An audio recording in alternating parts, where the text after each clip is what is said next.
April 24, 2025 प्रातः मुरली। ओम शांति। मिठे बच्चे, वैजयंतीमाला अर्थात विजयमाला आसवा बाबा को निरंतर मन पकाओ। निजर समय नष्ट कर नहीं। पाठपढ़ा प्रति पूरा पूरा ध्यान दियो। आजिर प्रश्नटी है, बाबा निजर संतान मानू गोटे अनुरोध करुछंती।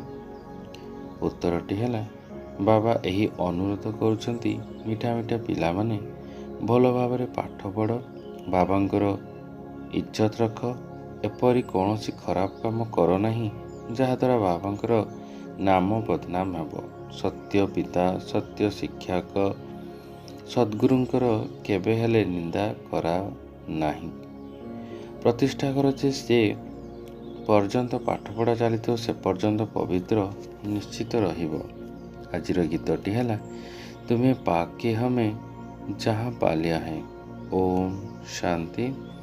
एक कथा किए कहते जे तुमको पाई हमें सारा जगतर राजत्व पाउछु। एबे तुमे माने विद्यार्थी हेबा सहित संतान मध्य होउछ। तुमे माने ही एबे जानुछ बेहतर बाबा आम मानकु विश्वर मालिक करने आसुचंती।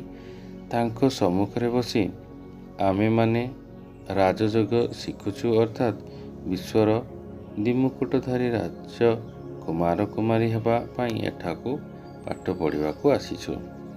भक्ति मार्ग रे एही गीतर गायन करा जाउछि।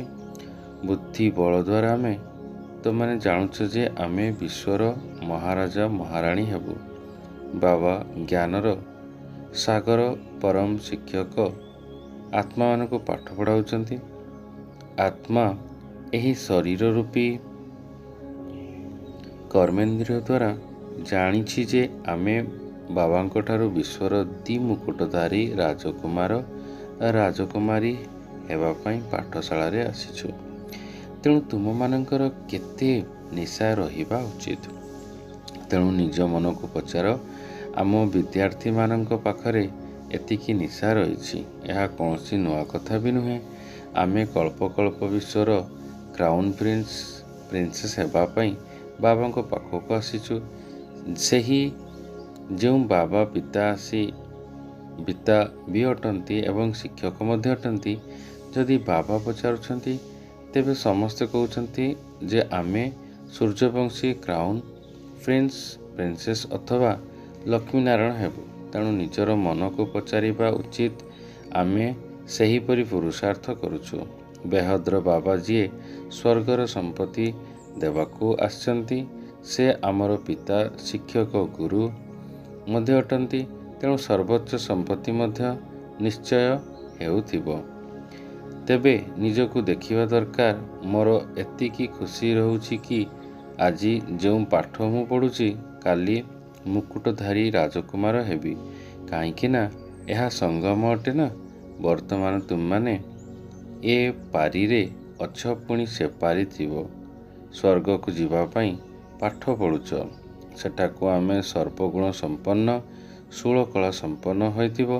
तेणु निजको पचारिबा उचित, आमे सेहीपरि योग्य हेबाकू योग्य होइछु कि एकथा केवल जणे नारदंकर नुहे, तुमे समस्ते मध्य भक्त थिबो। एबे बाबा भक्तिरु मुक्त करुछंती। तुमे जानिछ आमे बाबांकर संतान होई तांकोठारू वर्षा नेबा पाई, अर्थात विश्व मुकुटधारी राजकुमार हेबा पाई आसीछु। बाबा कहउछंती निजर गृहस्थ व्यवहार रह। वानप्रस्थ माने गृहस्थ व्यवहार रही नथांती एवं कुमार कुमारी माने मध्य गृहस्थ व्यवहार रे रहंती नाही। सेमानंकर ताहा हैला छात्र जीवन। ब्रह्मचर्य अवस्था रे ही पाठ पढ़ी थांती। वर्तमान एहा मध्य बहुत उच्च पाठपढ़ा जेउथिरे सारा जीवन पवित्र रहिबाकू पड़िबो। दुनियार विद्यार्थी माने ब्रह्मचर्य रे रही पाठ पढ़ी पुणी भिखारी होई जाथांती। एठारे तुमे माने संपूर्ण ब्रह्मचर्य रे रही पाठ पढ़ुछ। बाबा कहउछंती मु होउची पवित्रतार सागर, तुमମାନଙ୍କୁ ମଧ୍ୟ ସେହିପରି କରାଉଛି। ତୁମେମାନେ ଜାଣିଛ ଅଧା କଳ୍ପ ଆମେ ପବିତ୍ର ଥିଲୁ, ବାସ୍ତବରେ ବାବାଙ୍କ ସହିତ ପ୍ରତିଜ୍ଞା କରିଥିଲୁ, ବାବା ଆମେ କାହିଁକି ପବିତ୍ର ନ ହେବୁ ଆଉ ପବିତ୍ର ଦୁନିଆରେ ମାଲିକ ନ ହେବୁ। ଆମର ବାବା କେତେ ବଡ଼ ସାଧାରଣ ଶରୀର ଥାଉ ମଧ୍ୟ ଆତ୍ମାରେ ନିଶା ଚାଲୁଛି ନା। ବାବା ପବିତ୍ର କରାଇବା ପାଇଁ ଆସିଛନ୍ତି। ପିଲାମାନଙ୍କୁ ମଧ୍ୟ କହୁଛନ୍ତି ତମେ ବିକାରରେ ଯାଇ ଏବେ ବେଶ୍ୟାଳୟରେ ଆସି ପଡ଼ିଛ। ତୁମେ ସତ୍ୟଯୁଗରେ କେତେ ପବିତ୍ର ଥିଲ। ଏହି ରାଧାକୃଷ୍ଣ ପବିତ୍ର ରାଜକୁମାର ରାଜକୁମାରୀ ଅଟନ୍ତି। ରୁଦ୍ର ମାଳାକୁ ଦେଖ। ରୁଦ୍ରମାଳାକୁ ଦେଖ ଏବଂ ବିଷ୍ଣୁଙ୍କ ମାଳାକୁ ମଧ୍ୟ ଦେଖ। ରୁଦ୍ରମାଳା ପୁଣି ବିଷ୍ଣୁଙ୍କ ମାଳା ହେବ। ବୈଜୟନ୍ତୀ ମାଳାରେ ଆସିବା ପାଇଁ ବାବା ବୁଝାଉଛନ୍ତି, ପ୍ରଥମେ ତୁମେ ନିରନ୍ତର ବାବାଙ୍କୁ ସ୍ମରଣ କର, ନିଜର ସମୟ ନଷ୍ଟ କର ନାହିଁ। ଏହି କଉଡ଼ି ଅର୍ଥାତ୍ ବିନାଶୀ ଧନ ପଛରେ ଧାଇଁ ଧାଇଁ ମାଡ଼ର ମାଙ୍କଡ଼ ପରି ହୁଅ ନାହିଁ। ମାଙ୍କଡ଼ମାନେ ଚଣା ଖାଉଛନ୍ତି, ଏବେ ତୁମକୁ ବାବା ରତ୍ନ ଦେଖାଉଛନ୍ତି। ପୁଣି ବି ଯଦି କଉଡ଼ି ଅଥବା ଚଣା ପଛରେ ଧାଇଁବ ଅର୍ଥାତ୍ ବିନାଶୀ ଧନ ପଛରେ ଧାଇଁବ, ତେବେ ବି ଅବସ୍ଥା ହେବ। ରାବଣର ବନ୍ଧନକୁ ଚାଲିଯିବ। ବାବା ଆସି ରାବଣର ବନ୍ଧନରୁ ମୁକ୍ତ କରୁଛନ୍ତି। କହୁଛନ୍ତି ଦେହ ସହିତ ଦେହର ସବୁ ସମ୍ବନ୍ଧକୁ ବୃଦ୍ଧିରୁ ତ୍ୟାଗ କର, ନିଜକୁ ଆତ୍ମା ନିଶ୍ଚୟ କର। ବାବା କହୁଛନ୍ତି ମୁଁ କଳ୍ପ କଳ୍ପ ଭାରତକୁ ହିଁ ଆସୁଛି। ଭାରତବାସୀ ସନ୍ତାନମାନଙ୍କୁ ବିଶ୍ୱର ମୁକୁଟଧାରୀ ରାଜକୁମାର ରାଜକୁମାରୀ କରାଉଛି। ବାବା କେତେ ସହଜ ପାଠ ପଢ଼ାଉଛନ୍ତି। ଏହା ମଧ୍ୟ କହୁନାହାନ୍ତି ଯେ 6ରୁ 8 ଘଣ୍ଟା ଆସି ବସ। ନା, ଗୃହସ୍ଥ ବ୍ୟବହାରରେ ରହି ନିଜକୁ ଆତ୍ମା ନିଶ୍ଚିତ କରି ମନେ ପକାଅ, ତେବେ ତୁମେ ପତିତରୁ ପବିତ୍ର ହୋଇଛ, ବିକାରୀରୁ ପତିତ ହୋଇଯାଉଛ। ଦେବତାମାନେ ପବିତ୍ର ଅଟନ୍ତି, ଯେଉଁମାନେ ତାଙ୍କର ମହିମାର ଗାୟନ କରାଉଛନ୍ତି। ବାବା ବୁଝାଉଛନ୍ତି ଦୁନିଆ ଅଳ୍ପକାଳ କ୍ଷଣ ଭଙ୍ଗୁରୁ ସୁଖ ରହିଛି। ସନ୍ନ୍ୟାସୀମାନେ ଠିକ୍ କହୁଛନ୍ତି ଯେ ଦେବତାମାନେ କେତେ ସୁଖରେ ରହୁଛନ୍ତି। ନାମ ହିଁ ହେଉଛି ସୁଖଧାମ, ଏହା ହେଉଛି ଦୁଃଖଧାମ। ଏହି କଥାକୁ ଦୁନିଆରେ କେହି ବି ଜାଣିନାହାନ୍ତି। ବାବା ହିଁ ଆସି କଳ୍ପ କଳ୍ପ ବୁଝାଉଛନ୍ତି ଏବଂ ଦେହୀ ଅଭିମାନୀ କରାଉଛନ୍ତି। ତୁମେମାନେ ନିଜକୁ ଆତ୍ମା ମନେ କର। ତୁମେ ଆତ୍ମା ନା କି ଦେହ? ଏହି ଦେହର ତୁମେ ମାଲିକ, ଦେହ ତୁମର ମାଲିକ ନୁହେଁ। ତୁମେମାନେ 84 ଜନ୍ମ ନେଇ ଏବେ ତମ ପ୍ରଧାନ କରାଯାଉଛ। ତୁମର ଆତ୍ମା ଏବଂ ଶରୀର ଉଭୟ ପତିତ ହୋଇଯାଇଛି। ତୁମେମାନେ ଦେହ ଅଭିମାନୀ ହୋଇ ବହୁତ ପାପ କରିଛ। ଏବେ ତୁମକୁ ଦେହୀ ଅଭିମାନୀ ହେବାକୁ ପଡ଼ିବ। ଏବେ ମଧ୍ୟ ମୋ ସହିତ ଘରକୁ ଫେରିବାକୁ ହେବ। ଆତ୍ମା ଏବଂ ଶରୀର ଉଭୟଙ୍କୁ ଶୁଦ୍ଧ କରିବା ପାଇଁ ବାବା କହୁଛନ୍ତି ମନ ମନାଭାବ ଅଧା କଳ୍ପ ଦେହ। ବାବା ତୁମକୁ ରାବଣଠାରୁ ସ୍ୱାଧୀନ କରି ଦେଇଥିଲେ, ଏବେ ପୁଣି ସେହି ସ୍ୱାଧୀନତା ଦେଉଛନ୍ତି। ଅଧା କଳ୍ପ ତୁମେ ସ୍ୱାଧୀନ ରାଜ୍ୟର କର, ସେଠାରେ 5 ବିକାର ନାମ ହିଁ ରହିଛି ନାହିଁ। ଏବେ ଶ୍ରୀମତରେ ଚାଲି ଶ୍ରେଷ୍ଠ ହେବାକୁ ପଡ଼ିବ। ତେଣୁ ନିଜକୁ ପଚାର, ଆମେ ଭିତରେ ବିକାର କେତେ ରହିଛି? ବାବା କହୁଛନ୍ତି ପ୍ରଥମେ ତ କେବଳ ଗୋଟିଏ ମନେ ପକାଅ, ଆଉ କୌଣସି ଲଢ଼େଇ ଝଗଡ଼ା ବି କରିବା ଉଚିତ ନୁହେଁ, ନଚେତ୍ ତୁମେ ପବିତ୍ର କିପରି ହେବ? ତୁମେ ଏଠାକୁ ପୁରୁଷାର୍ଥ କରି ମାଳାରେ ଗୁନ୍ଥା ହେବା ପାଇଁ ଆସିଛ। ଯଦି ଫେଲ୍ ହୋଇଯିବ, ତେବେ ମାଳାରେ ଗୁନ୍ଥା ହୋଇପାରିବ ନାହିଁ। କଳ୍ପର ବାଦଶାହୀ ମଧ୍ୟ ହରାଇ ଦେବ। ପୁଣି ଶେଷ ସମୟରେ ବହୁତ ପଶ୍ଚାତ କରିବାକୁ ପଡ଼ିବ। ସ୍କୁଲରେ ପାଠପଢ଼ାର ରେଜିଷ୍ଟର ରହିଥାଏ। ଶିକ୍ଷକ ପିଲାମାନଙ୍କର ଲକ୍ଷଣ ମଧ୍ୟ ଦେଖିଥାନ୍ତି। ଏହା ମଧ୍ୟ ପାଠପଢ଼ା। ସକାଳୁ ଉଠି ତୁମେ ସ୍ୱତଃ ଏଠାକୁ ପଢ଼। ନିଜେ ଦିନ ବେଳେ ତ କର୍ମ କରିବାକୁ ହେବ, ଫୁର୍ସତ ମିଳୁନାହିଁ। ତେଣୁ ମନୁଷ୍ୟ ଭକ୍ତି ମଧ୍ୟ ସକାଳୁ ଉଠି କରିଥାଏ। ଏହା ହେଲା ଜ୍ଞାନମାର୍ଗ।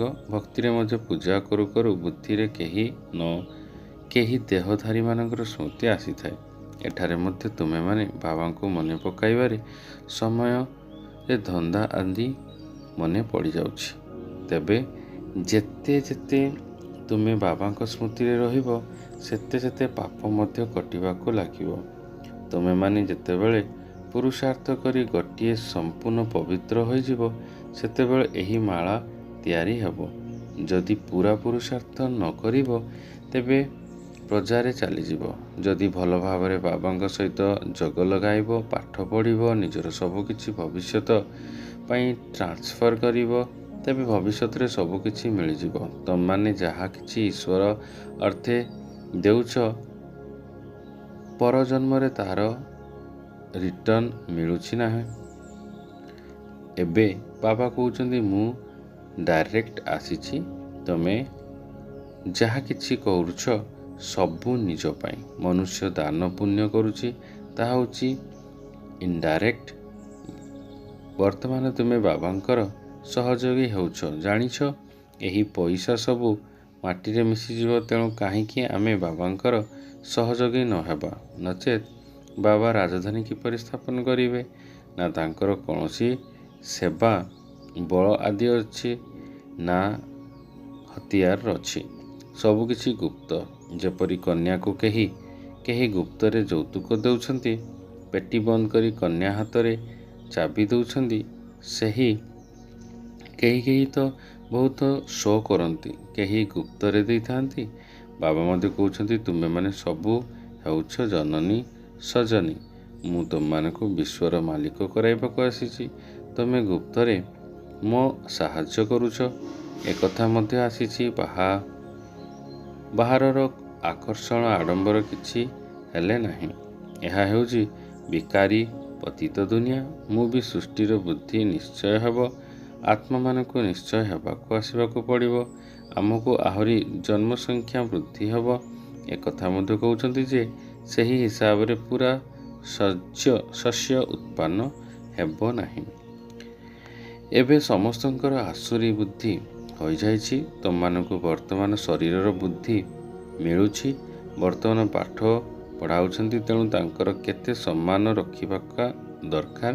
ଏହି ପାଠ କେତେ ଭଲ ଭାବରେ ପଢ଼ିବା ଦରକାର। କିନ୍ତୁ କେତେ ପିଲାମାନଙ୍କର ପାଠପଢ଼ାରେ ଶୌଚ ନଥାଏ। ଏକଥା ତୁମମାନଙ୍କର ବୁଦ୍ଧିରେ ରହିବା ଦରକାର ଯେ କେତେ ପିଲାମାନଙ୍କ ପାଠପଢ଼ାରେ ସଉକ ନଥାଏ। ଏକଥା ତୁମମାନଙ୍କର ବୁଦ୍ଧିରେ ରହିବା ଦରକାର ଯେ ଆମେ ବାବାଙ୍କ ଠାରୁ ମୁକୁଟଧାରୀ ରାଜକୁମାର ରାଜକୁମାରୀ ହେଉଛୁ।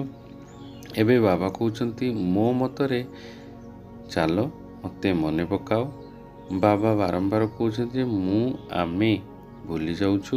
ଛାତ୍ର ଯଦି କହିବେ ଆମେ ପାଠ ଭୁଲି ଯାଉଛୁ, ତେବେ ଶିକ୍ଷକ କ'ଣ କରିବେ? ଯୋଗ ନ ରହିଲେ ବିକର୍ମ ବିନାଶ ହେବ ନାହିଁ। ଶିକ୍ଷକ କ'ଣ ସମସ୍ତଙ୍କ ଉପରେ କୃପା ଅର୍ଥାତ୍ ଆଶୀର୍ବାଦ କରିବେ ଯେ ଇଏ ପାସ୍ ହୋଇଯାଉ? ଏଠାରେ ଏହି ଆଶୀର୍ବାଦ କିମ୍ବା କୃପାର କଥା ନାହିଁ। ବାବା କହୁଛନ୍ତି, ପାଠପଢ଼ା ଯଦିଓ ଧନ୍ଦା ଆଦି କହୁଛ, କିନ୍ତୁ ପାଠ ପଢ଼ିବା ଜରୁରୀ। ତମ ପ୍ରଧାନର ଶତପ୍ରଧାନ ହୁଅ। ଅନ୍ୟମାନଙ୍କୁ ମଧ୍ୟ ରାସ୍ତା ଦେଖାଅ। ନିଜ ମନକୁ ପଚାରିବା ଉଚିତ ଯେ ମୁଁ ବାବାଙ୍କର କେତେ ସହଯୋଗୀ ହୋଇଛି, କେତେ ଜଣଙ୍କୁ ନିଜ ସମାନ କରାଉଛି। ତ୍ରିମୂର୍ତ୍ତି ନିଶ୍ଚିତ ଚିତ୍ର ତ ସମ୍ମୁଖରେ ଅଛି। ଇଏ ଶିବ ବାବା, ଇଏ ବ୍ରହ୍ମା ବାବା। ଏହି ପାଠପଢ଼ା ଦ୍ୱାରା ଏପରି ହେଉଛି, ପୁଣି 84 ଜନ୍ମ ପରେ ଏହିପରି ହେବ। ଶିବ ବାବା ବ୍ରହ୍ମାଙ୍କ ଶରୀରରେ ପ୍ରବେଶ କରି ବ୍ରାହ୍ମଣମାନଙ୍କୁ ଏହିପରି କରାଉଛନ୍ତି। ତୁମେ ବ୍ରାହ୍ମଣ ହେଉଛ। ଏବେ ନିଜ ନିଜକୁ ପଚାର, ଆମେ ପବିତ୍ର ହୋଇଛୁ, ଦୈବୀ ଗୁଣ ଧାରଣ କରିଛୁ, ପୁଣି ପୁରୁଣା ହେବାକୁ ଭୁଲିଛୁ।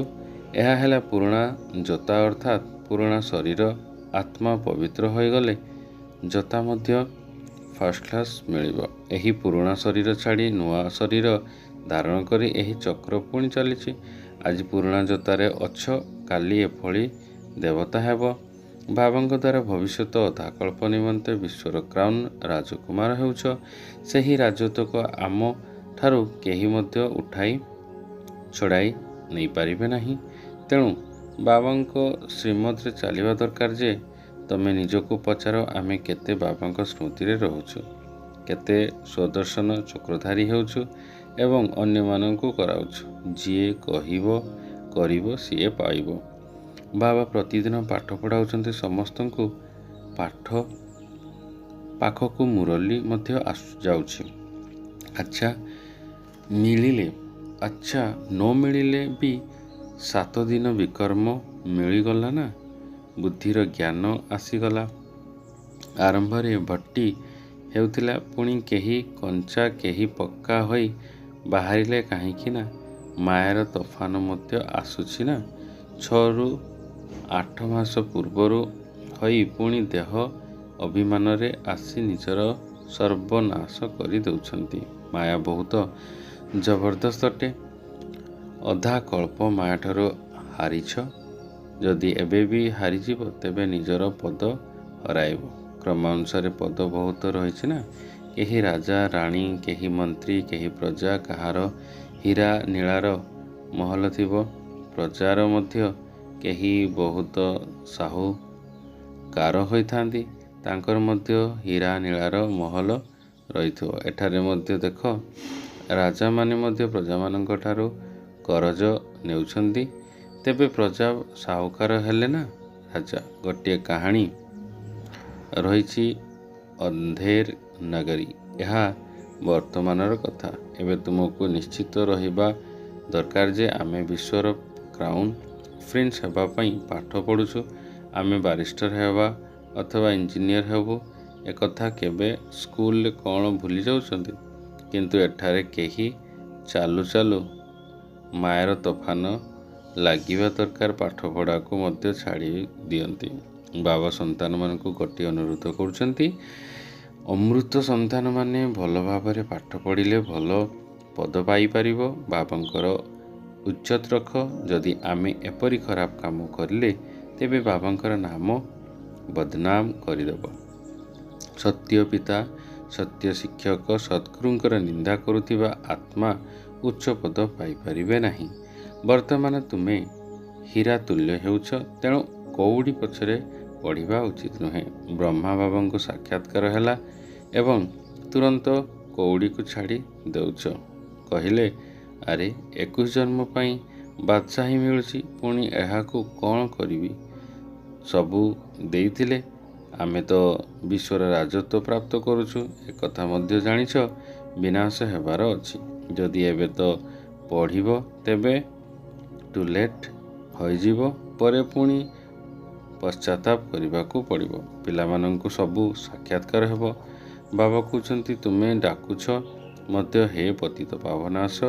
ଏବେ ମୁଁ ପତିତ ଦୁନିଆକୁ ତୁମ ପାଇଁ ଆସିଛି ଏବଂ ତୁମକୁ କହୁଛି ପବିତ୍ର ହୁଅ। ତୁମେ ପୁଣି ବାରମ୍ବାର ବିକାରଗ୍ରସ୍ତ ହୋଇଯାଉଛ। ମୁଁ ତ କାଳର କାଳ ସମସ୍ତଙ୍କୁ ନେଇଯିବି। ତେବେ ସ୍ୱର୍ଗକୁ ଯିବା ପାଇଁ ବାବା ଆସି ରାସ୍ତା ବତାଉଛନ୍ତି। ଜ୍ଞାନ ହେଉଛି ଯେ ଏହି ସୃଷ୍ଟି ଚକ୍ର କିପରି ଘୁରୁଛି। ଏହା ବେହଦର ଜ୍ଞାନ। ଯିଏ କଳ୍ପ ପୂର୍ବରୁ ଏହି ପାଠ ପଢ଼ିଥିଲେ ସେହିମାନେ ହିଁ ଆସି ପଢ଼ିବେ। ଏକଥା ମଧ୍ୟ ସାକ୍ଷାତକାର ହେଉଛି। ସମସ୍ତଙ୍କୁ ନିଶ୍ଚୟ ହୋଇଯାଉଛି ଯେ ବେହଦର ବାବା ଆସିଛନ୍ତି। ଯେଉଁ ଭଗବାନଙ୍କ ସହିତ ମିଳିବା ପାଇଁ ଏବେ ଭକ୍ତି କରିବାକୁ ସେ ନିଜେ ଏଠାକୁ ଆସି ପାଠ ପଢ଼ାଉଛନ୍ତି। ତେବେ ଏପରି ଭଗବାନ ପିତାଙ୍କ ସହିତ ଆମେ ସାକ୍ଷାତକାର କରିବା ଉଚିତ ନା। ଯଦି ପକ୍କା ନିଶ୍ଚିତ ହେବ ତେବେ କେତେ ଆନନ୍ଦର ଖୁସିରେ ଦୌଡ଼ି ଦୌଡ଼ି ଯାଇ ବାବାଙ୍କ ସହିତ ମିଳିଯିବ। ଏଠାରେ କୌଣସି ଠକାମିର କଥା ନୁହେଁ। ଏପରି ମଧ୍ୟ ବହୁତ ଅଛନ୍ତି ଯେଉଁମାନେ କି ପତିତ ହେଉ ନାହାନ୍ତି, ପାଠ ପଢ଼ା ଭାବରେ ପଢ଼ୁଛନ୍ତି। ବାସ୍ ଚାଲ ବାବାଙ୍କ ପାଖକୁ। ଏପରି ବୁଲାବୁଲି କରିବାକୁ ଆସିଛନ୍ତି। ବାବା ପିଲାମାନଙ୍କୁ ବୁଝାଉଛନ୍ତି ତୁମକୁ ଗୁପ୍ତରେ ନିଜର ରାଜଧାନୀ ସ୍ଥାପନ କରିବାକୁ ହେବ। ପବିତ୍ର ହେଲେ ହିଁ ତମ ପ୍ରଧାନରୁ ସ୍ୱତଃପ୍ରଧାନ ହୋଇପାରିବ। ଏହି ରାଜଯୋଗ ବାବା ହିଁ ଶିଖାଉଛନ୍ତି। ବାକି ସମସ୍ତେ ସେମାନେ ସବୁ ତ ହଟଯୋଗୀ। ବାବା କହୁଛନ୍ତି ନିଜକୁ ଆତ୍ମା ନିଶ୍ଚିତ କରି ମୋତେ ମନେ ପକାଅ। ଏହି ନିଶା ରହୁ ଯେ ବେହଦ ବାବାଙ୍କ ପାଖକୁ ବିଶ୍ୱର କ୍ରାଉନ ପ୍ରିନ୍ସ ହେବା ପାଇଁ ଆସୁଛୁ, ତେଣୁ ଶ୍ରୀମତରେ ଚାଲିବା ଦରକାର। କିନ୍ତୁ ମାୟା ଏପରି ଯିଏକି ବୁଦ୍ଧିର ଯୋଗ ଭାଙ୍ଗି ଦେଉଛି। ଯେପରି ବାବା ସମସ୍ତେ ସମର୍ଥ, ସେହିପରି ମାୟା ମଧ୍ୟ ସମର୍ଥ ଅଟେ। ଅଧା କଳ୍ପ ରାମଙ୍କର ରାଜ୍ୟ ଚାଲୁଛି ଏବଂ ଆଉ ଅଧା କଳ୍ପ ରାବଣର ରାଜ୍ୟ ଚାଲୁଛି। ଏକଥା ମଧ୍ୟ କେହି ଜାଣି ନାହାନ୍ତି। ଆଚ୍ଛା, ମିଠା ମିଠା ଶିଖିଲତି ସନ୍ତାନମାନଙ୍କ ପ୍ରତି ମାତାପିତା ବାପଦାଦାଙ୍କର ମଧୁର ସ୍ନେହସମ୍ପନ୍ନ ଶୁଭେଚ୍ଛା ଏବଂ ସୁପ୍ରଭାତ। ଆତ୍ମିକ ପିତାଙ୍କର ଆତ୍ମିକ ସନ୍ତାନମାନଙ୍କୁ ନମସ୍ତେ। ଧାରଣ ପାଇଁ ମୁଖ୍ୟ ସାର 1 ନମ୍ବର। ସଦା ସର୍ବଦା ଏହି ନିଶା ରହିବା ଉଚିତ ଯେ ଆମେ ଆଜି ପାଠ ପଢ଼ୁଛୁ, କାଲି ମୁକୁଟଧାରୀ ରାଜକୁମାର ରାଜକୁମାରୀ ହେବୁ। ତେଣୁ ନିଜ ମନକୁ ପଚାରିବା ଦରକାର, ମୁଁ ଏଭଳି ପୁରୁଷାର୍ଥ କରୁଛି ତ? ମୁଁ ବାବାଙ୍କୁ ଯେତିକି ସମ୍ମାନ ଦେଉଛି ତ? ମୋର ପାଠପଢ଼ା ପ୍ରତି ସଉକ ଅଛି ତ? 2 ନମ୍ବର, ବାବାଙ୍କର କର୍ତ୍ତବ୍ୟରେ ଗୁପ୍ତ ସହଯୋଗୀ ହେବାକୁ ପଡ଼ିବ। ଭବିଷ୍ୟତ ପାଇଁ ନିଜର ବ୍ୟାଗେଜ ଟ୍ରାନ୍ସଫର କରିବାକୁ ହେବ। କଉଡ଼ି ଅର୍ଥାତ୍ ବିନାଶୀ ପ୍ରାପ୍ତି ଶିକ୍ଷକ ସମୟ ନଷ୍ଟ ନ କରି ହୀରାତୁଲ୍ୟ ହେବାର ପୁରୁଷାର୍ଥ କରିବାକୁ ହେବ। ଆଜିର ବରଦାନଟି ହେଲା, ମନୋବୁଦ୍ଧିକୁ ମନୋମତରୁ ମୁକ୍ତ କରି ସୂକ୍ଷ୍ମ ବତନରେ ଅନୁଭବ କରୁଥିବା ଡବଲ ଲାଇଟ୍ ହୁଅ। କେବଳ ସଂକଳ୍ପ ଶକ୍ତିକୁ ଅର୍ଥାତ୍ ନିଜର ମନୋବୁଦ୍ଧିକୁ ଯଦି ସର୍ବଦା ମନୋମତରୁ ମୁକ୍ତ ରଖୁଛ, ତେବେ ଏଠାରେ ରହି ମଧ୍ୟ ସୂକ୍ଷ୍ମ ବତନର ସମସ୍ତ ସିନେରୀ ଗୁଡ଼ିକ ଏଭଳି ସ୍ପଷ୍ଟ ଅନୁଭବ କରିବ, ଯେପରି ଦୁନିଆରେ କୌଣସି ବି ସିନ୍କୁ ସ୍ପଷ୍ଟ ଭାବରେ ଦେଖିପାରୁଛ। ଏଭଳି ଅନୁଭୂତି କରିବା ପାଇଁ କୌଣସି ବି ବୋଝ ନିଜ ଉପରେ ରଖ ନାହିଁ। ସମସ୍ତେ ବୋଝ ବାବାଙ୍କୁ ଦେଇ ଡବଲ ଲାଇଟ୍ ହୁଅ। ମନୋବୃଦ୍ଧି ହେବା ସର୍ବଦା ଶୁଦ୍ଧ ସଂକଳ୍ପରେ ଭଜନ କର। ତେବେ ବି ଅର୍ଥାତ୍ ସଂକଳ୍ପ ବା ବିକଳ୍ପ ରୂପୀ ଅଶୁଦ୍ଧ ଭଜନ ସ୍ୱୀକାର କର ନାହିଁ। ତାଙ୍କ ହେଲା ସମସ୍ତ ବୋଝକୁ ମୁକ୍ତ ଏବଂ ହାଲୁକା ହୋଇ ଉଚ୍ଚ ସ୍ଥିତିରେ ଅନୁଭବ କରିପାରିବ। ଆଜିର ସ୍ଲୋଗାନଟି ହେଲା, ବ୍ୟର୍ଥକୁ ଫୁଲଷ୍ଟପ୍ ଲଗାଇ ଏବଂ ଶୁଭ ଭାବନାର ସ୍ପଷ୍ଟ ଫୁଲ୍ କର ଅର୍ଥାତ୍ ଷ୍ଟକ୍ ଫୁଲ୍ କର ଅର୍ଥାତ୍ ଭଣ୍ଡାର ଭରପୁର କର। ବ୍ୟର୍ଥକୁ ଫୁଲଷ୍ଟପ୍ ଲଗାଇ ଏବଂ ଶୁଭ ଭାବନାର ଷ୍ଟକ୍ ଫୁଲ୍ କର ଅର୍ଥାତ୍ ଭଣ୍ଡାର ଭରପୁର କର। ଓମ୍ ଶାନ୍ତି।